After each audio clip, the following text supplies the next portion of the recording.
এখন আমরা শিখব কিভাবে ভার্বকে পরিবর্তন করতে হয়। নাউনের মতো করেই ভার্বকে আমরা 4টি অবস্থায় পরিবর্তন করতে পারবো।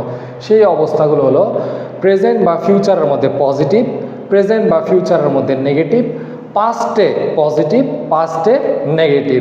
তো চলুন আমরা শিখি কিভাবে ভার্বকে 4টি অবস্থায় পরিবর্তন করা যায়। আমরা যদি একটি ভার্বকে প্রেজেন্ট বা ফিউচারের মধ্যে পজিটিভ আকারে মানে হ্যাঁ বোধক অবস্থায় রাখতে চাই, তাহলে আমরা ভার্বটাকে মাস ফর্মের মধ্যেই রেখে দেব। ভার্বের সাথে মাসটা থেকে যাবে, তবে মাস। এবার যদি আমরা প্রেজেন্টের মধ্যে একটা না বোধক ভার্ব বানাতে চাই বা ক্রিয়াটাকে না বোধক বানাতে চাই, তাহলে দেখেন প্রেজেন্ট বা ফিউচারের নেগেটিভ বানাতে হলে যে মূল ভার্বটা আছে মূল ভার্বের সাথে আমরা মাসেন লাগিয়ে দেব।